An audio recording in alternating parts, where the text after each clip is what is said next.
Na taarifa ya habari za ulimwengu imesomwa na Suleiman Mwiru, na moja kwa moja mimi Amina Abubakar naingia katika uchambuzi wa taarifa zetu mchana wa leo, tukianzia na mzozo wa mashariki mwa Kongo ambako waasi wa M23 wameendelea kushikilia mji wa Walikale licha ya kutangaza kujiondoa katika mji huo. Tutaziangazia pia shutuma zilizotolewa Tanzania kwamba Chadema inapanga kununua virusi vya Ebola kutatiza shughuli za uchaguzi mkuu, na huko Gaza jeshi la Israel limeshambulia hospitali kubwa ya mjini Khan Yunis. Kabla ya kusikia mengi tulio kuandalia mchana wa leo, nakumbusha tu unaweza kututumia maoni yako kupitia Facebook na YouTube. Taarifa zetu zipo hapo, anza tu kwa kutafuta DW Kiswahili, changia, na muda ukituruhusu tutasoma ujumbe wako hewani. Tuanzie na mashariki mwa Kongo. Waasi wa M23 wameendelea kushikilia mji wa mashariki mwa taifa hilo wa Walikale licha ya kutangaza mwishoni mwa juma lililopita kuwa watajiondoa ili kuwezesha mazungumzo ya amani. Hata hivyo, juhudi mbalimbali zinaendelea ili kujaribu kutafutia ufumbuzi mzozo huo. Bakari Ubena na taarifa zaidi. Waasi hao wanaoungwa mkono na Rwanda walitangaza Jumamosi iliyopita kwamba wanadhamiria kujiondoa kwenye mji wa Walikale wenye wakazi wapatao 60,000 ili kuruhusu mchakato wa amani na mazungumzo ya kisiasa. Baadaye jeshi la Kongo lilisema litafuatilia kwa umakini mkubwa zoezi hilo na kwamba litajiepusha na uchokozi wowote, na kuwataka wanamgambo wa eneo hilo wanaoiunga mkono serikali kuheshimu msimamo huo ili kupunguza hali ya mvutano. Hata hivyo, M23 ilisisitiza kuwa haitaruhusu wanajeshi wa serikali ya Kongo kurejea katika mji huo na kuonya kwamba uchokozi au shambulio lolote vitapelekea kuusambaratisha kabisa uamuzi ambao ulipongezwa pia na serikali ya Rwanda. Alipozungumza na waandishi wa habari siku ya Jumamosi, waziri wa mambo ya nje wa DRC Therese Kaikwamba Wagner alisema wanasubiri kuona ikiwa M23 watajiondoa huko Walikale na ikiwa wanatoa kipaumbele kwa mazungumzo. Kaikwamba alielezea pia ni kwa nini serikali ya Kongo imebadili msimamo wake na kuwa tayari kufanya mazungumzo ya moja kwa moja na waasi wa M23. Ni kawaida kwa mzozo kukua na kubadilika. Wadau na nguvu zao katika mzozo pia hubadilika. Uamuzi wetu umetokana na mabadiliko haya, na tumeona ni vyema zaidi kwa serikali na kwa ajili ya wananchi kufanya mazungumzo ya moja kwa moja na M23, ikiwa hilo litasaidia kupunguza mvutano na vurugu dhidi ya raia. Katika hatua nyingine, juhudi mbalimbali zinaendelea ili kujaribu kuutafutia suluhu mzozo huu wa mashariki mwa Kongo ambao umesababisha maafa makubwa. Wakuu wa nchi za Jumuiya ya Afrika Mashariki EAC na wale wa Jumuiya ya Maendeleo ya Kusini mwa Afrika SADC wanatarajiwa hivi leo kufanya mkutano kwa njia ya video ili kutafuta namna ya kuvimaliza vita hivyo. Mkutano huo utaongozwa na Rais wa Kenya na mwenyekiti wa EAC William Ruto na Rais wa Zimbabwe na mwenyekiti wa SADC Emmerson Mnangagwa. Hayo yakiarifiwa, Angola imetangaza hivi leo kuwa itajivua hadhi ya usuluhishi katika mzozo huu wa mashariki mwa Jamhuri ya Kidemokrasia ya Kongo, ikisema kuwa rais wa nchi hiyo Joao Lourenço amefanya kila aliwezalo na bila mafanikio kuzisuluhisha pande hasimu.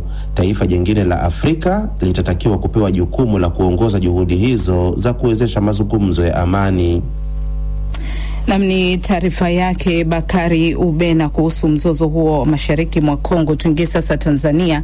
Kauli ya katibu mwenezi wa mafunzo wa Chama cha Mapinduzi nchini Tanzania Amos Makala akikishutumu chama kikuu cha upinzani Chadema kuwa kinajipanga kutuma fedha ili kununua virusi vya ugonjwa wa Ebola na virusi vya Mpox ili kuzuia uchaguzi mkuu na utarajiwa kufanyika mwishoni mwa mwaka huu, imezua taharuki miongoni mwa wadau wa siasa na wananchi katika taifa hilo la Afrika Mashariki. Florence Majani ametuandalia taarifa hii. Amos Makala, katibu wa itikadi, uenezi na mafunzo wa Chama cha Mapinduzi nchini Tanzania, ameibua mjadala mzito baada ya kutoa tuhuma nzito kwa Chadema, akidai kuwa chama hicho kinatarajia kununua virusi vya Ebola na Mpox ili kuzuia uchaguzi mkuu wa madiwani, wabunge na rais unaotarajiwa kufanyika baadaye mwaka huu hapa nchini. Wanataka kutumia michango inayochangishwa ya tone tone, eti kifika wakati wakanunua virusi vya Ebola na Mpox ili wavilete visambae Tanzania na uchaguzi usifanyike. Makalla ameyasema hayo Machi 22 alipokuwa akizungumza na wanachama wa CCM mkoa wa Simiyu.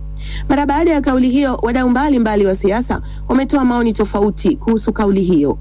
Makamu mwenyekiti wa Chadema upande wa bara, John Heche, amesema kauli ya Makalla kama kiongozi inahujumu uchumi wa nchi, na akaongeza kuwa Chadema kitachukua hatua. Kitendo cha kwenda kuambia Watanzania kwamba virusi vinanunuliwa au vinaweza kuja kutengenezwa kwa sababu hizo mashambulizi ya kibiolojia, labda cha kwanza ni kuhatarisha hata usalama wa nchi yetu, ni kuhujumu uchumi wa nchi yetu, kwa sababu wawekezaji wakisikia kwamba Tanzania kutakuwa na Ebola, hakuna mtu anayeweza kuja hapa kwa sababu Ebola inaua watu wengi. Hayo yote yanajiri wakati Tanzania ikiwa katika mchakato wa uhakiki na uandikishaji wa daftari la wapiga kura kama sehemu ya maandalizi ya uchaguzi mkuu utakaofanyika baadaye. Pamoja na Heche wa Chadema kusema kuwa kauli ya Makalla ni ya hujumu uchumi, wadau wengine wa siasa nao wamekuwa na maoni yao kuhusu kauli hiyo. Mchambuzi wa masuala ya siasa kutoka Tanzania, Chifu Yakubu, amesema kauli ya Makalla inadhihirisha kuwa kampeni ya tone kwa tone ya Chadema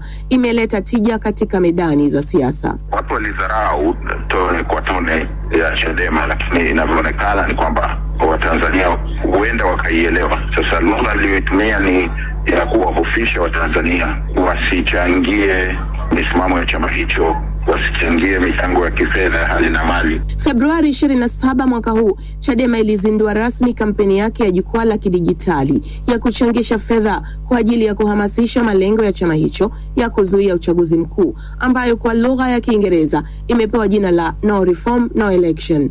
Mkazi wa Dar es Salaam, Sweety Yusufu, ameonyesha mshangao wake mara baada ya kusikia shutuma za mwenezi Makalla kwa Chadema. Hivi virusi vinaweza kununulika, virusi vya magonjwa? Hii imetutia hofu sana. Kwa mujibu wa Chadema, fedha zitakazopatikana katika kampeni ya tone kwa tone NIMO zitatumika kuwafikia wananchi na kuwapa elimu ya vuguvugu la No Reform, No Election. Florence Majani, DW, Dar es Salaam. DW tunavuma kwa kishindo. Na tunapatikana pia kupitia internet katika dw.com/Kiswahili. YouTube tupo, Instagram, TikTok na Facebook. Wewe tafuta tu DW Kiswahili utatupata hapo. Na kukumbusha pia msikilizaji kwamba leo Machi 24 dunia inaadhimisha siku ya ugonjwa wa kifua kikuu, na hilo ndilo tutakalolijadili katika mjadala wetu hii leo. Tutaangazia zaidi ugonjwa huo, athari zake na hatua zinazochukuliwa kuutokomeza. Kwanza kabisa, kabla hatujafika huko, twende Mashariki ya Kati. Wizara ya afya ya Gaza imesema jeshi la Israel limeshambulia hospitali kubwa zaidi kusini mwa Gaza ya Nasir iliyoko katika mji wa Khan Yunis. Watu wawili wameuawa katika shambulio hilo lililolenga jengo la upasuaji. Mengi zaidi kuhusu tukio hilo na mengine yanayoendelea katika mzozo huo anayo Angela Mbungu. Shambulio hilo lililofanywa na Israel lilisababisha moto mkubwa, na kwa mujibu wa Wizara ya Afya Gaza iliyo chini ya kundi la Hamas, watu kadhaa pia wamejeruhiwa. Hospitali hiyo imelengwa ikiwa ni siku kadhaa baada ya kuzidiwa na idadi ya majeruhi na miili ya watu waliouawa tangu Israel ghafla ilipoanza upya kufanya mashambulizi wiki iliyopita. Akilizungumzia shambulio hilo, mkurugenzi wa hospitali hiyo ya Nasser, Dr. Atef Al-Hut, amesema shambulio la leo katika jengo la hospitali ya Nasser na kuifanya idara nzima isiwe na uwezo wa kutoa huduma ni ujumbe kutoka kwa Israel wa kufanya hospitali nzima isitishe huduma zake. Ninaweza kusema hospitali ya Nasser ni moja ya hospitali au ndio kubwa zaidi inaofanya kazi ukanda wa Gaza. Ilianza kufanya kazi mwezi Mei mwaka jana baada ya kushindwa kufanya shughuli zake. Mmoja waliouawa kwenye shambulio hilo ni mtoto wa miaka 16 aliyefanyiwa upasuaji siku 2 zilizopita. Hospitali 3 za Gaza zimeripoti Jumatatu kuwa jumla ya watu 25 wameuawa kote katika ukanda huo, wakiwemo wanawake kadhaa na watoto kutokana na mashambulizi ya Israel. Haya yanajiri wakati maafisa wa Palestina wakisema kuwa maelfu ya watu wamenasa mjini Rafah kusini mwa Gaza baada ya wanajeshi wa Israel kuizingira sehemu ya eneo hilo Jumapili.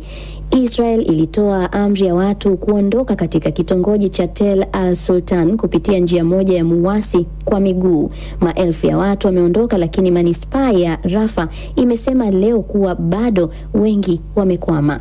Wakati huo huo, maafisa ambao wameomba wasitajwe majina yao wamesema Misri imetoa pendekezo jipya la kujaribu kuirejesha Israel na kundi la Hamas katika meza ya mazungumzo. Katika pendekezo hilo, kundi la Hamas litapaswa kuachilia huru mateka watano walio hai, akiwemo mtu mmoja mwenye uraia wa Marekani na Israel. Israel kwa upande wake itatakiwa kuruhusu misaada ya kiutu iingie Gaza na kusitisha mashambulizi na kuachia huru mamia ya wafungwa wa Kipalestina. Na mtuingie sasa katika mzozo wa Urusi na Ukraine. Maafisa wa Marekani na Urusi wameanza mazungumzo kuhusu usitishaji wa muda wa mapigano katika vita vinavyoendelea Ukraine. Mazungumzo hayo yanafanyika baada ya hapo jana wajumbe kutoka Washington na Kiev pia kujadiliana. Saumu Mwasimba anaeleza zaidi. Mazungumzo ya leo mjini Riyadh ya wajumbe wa Marekani na Urusi yanalenga kutafuta njia ya kupiga hatua kuelekea mpango wa kusitishwa vita kwenye eneo la Bahari Nyeusi. Na mazungumzo hayo ambayo yanafanyika baada ya wanadiplomasia kutoka Ukraine wakiongozwa na waziri wao wa ulinzi Rustem Umerov kujadiliana hapo jana na wajumbe wa Marekani katika kile ambacho kimeonekana ni mazungumzo ya kiufundi zaidi, huku Rais Donald Trump akiongeza shinikizo la kutaka kuona vita hivyo vya miaka mitatu kati ya Urusi na Ukraine vinasitishwa. Baada ya mazungumzo ya jana, Rais Zelensky alikuwa na haya: lakini haijalishi kile tunachokijadili na washirika wetu hivi sasa, tunataka kuiona Urusi ikitoa agizo la kweli la kusitisha mashambulizi. Yule alianzisha vita hii ndiye atakayeimaliza. Wiki iliyopita Rais Donald Trump wa Marekani alizungumza na Rais Zelensky wa Ukraine na hata Vladimir Putin wa Urusi. Kwa mujibu wa ikulu ya Marekani, mazungumzo yanayoendelea Riyadh yanalenga kufikia makubaliano ya kusitisha vita kwenye Bahari Nyeusi ili kufungua njia ya kufanyika bila matatizo shughuli za meli za usafirishaji. Msemaji wa jeshi la wanamaji la Ukraine Dmitry Pletenchuk akizungumzia kuhusu hali ya sasa kwenye eneo la Bahari Nyeusi na alikuwa na haya kusema: kufikia hivi sasa tunaidhibiti hali katika Bahari Nyeusi, katika bahari ya Azov na katika maeneo yote ya bahari yanayozunguka jimbo lililonyakuliwa kwa muda la Crimea. Na ndio sababu kwetu sisi jeshi la wanamaji la Ukraine, hii hali ya mazungumzo haitobadili chochote. Waziri wa ulinzi wa Ukraine Rustem Umerov, baada ya kumaliza mazungumzo ya Riyadh jana usiku, aliweka wazi kwamba mazungumzo yalikwenda vizuri na waliangazia masuala muhimu kwao ikiwemo nishati, na kwamba Ukraine inafanya kazi kuhakikisha inafikia lengo lake la kutaka amani ya haki na ya kudumu. Mjumbe wa Rais Donald Trump Steve Witkoff amesema ana matumaini kwamba makubaliano yoyote yatakayofikiwa yatafungua njia ya kupatikana usitishaji kamili wa mapigano. Hata hivyo, jana ikulu ya Kremlin iliyapuuza matarajio ya kupatikana suluhisho la haraka, huku msemaji wake Dmitry Peskov akisema kupitia televisheni ya taifa kwamba hatua ya hivi sasa ya mazungumzo ni ya mwanzo tu na kwamba kuna masuala mengi ambayo hayajashughulikiwa, miongoni mwao ikiwa ni pamoja na kuhusu namna utakavyofanyika utekelezaji wa makubaliano yatakayofikiwa. Na kwa hivyo msemaji wa ikulu ya Kremlin Peskov amesisitiza kwamba majadiliano hayatakuwa rahisi. Pamoja na mazungumzo ya Riyadh kuwekewa matumaini, vita vinaendelea nchini Ukraine. Rais Zelensky aliwatembelea wanajeshi wake walioko vitani karibu na mji wa Pokrovsk katika mkoa wa Donetsk, huku ripoti zikisema mtu mmoja aliuawa kwenye mripuko uliokilenga kituo cha polisi katika eneo la Odessa jana Jumapili. Shambulio jingine la drone la Urusi lilifanyika usiku wa kuamkia Jumamosi. Na ni taarifa yake Saumu Mwasimba. Mahakama ya Katiba ya Korea Kusini imetupilia mbali uamuzi wa bunge wa kumwondoa madarakani waziri mkuu Han Duck-soo na hivyo kumrudisha rasmi kama kaimu wa rais wa taifa hilo. Han alichukua wadhifa huo baada ya Rais Yoon Suk Yeol kung'olewa madarakani kutokana na kutangaza sheria ya kijeshi Disemba mwaka jana, hatua iliyosababisha mgogoro mkubwa wa kisiasa. Idi Sesanga na taarifa zaidi. Mahakama ilipiga kura 7-1 dhidi ya uamuzi huo wa kumwondoa Han, ikisisitiza kuwa matendo yake hayakuwa sawa na kuvunja uaminifu wa umma. Kufuatia uamuzi huo, Han alirejea mara moja ofisini na kulihutubia taifa, akisisitiza umuhimu wa umoja katika kipindi hiki kigumu. 대한민국이 합리화 Nitazingatia maslahi ya taifa lote na watu wetu na kusikiliza kila sauti ili taifa letu lisonge mbele katika zama za busara na mantiki. Ninaomba kwa dhati ushirikiano kutoka pande zote za kisiasa ili taifa letu lishinde mgogoro huu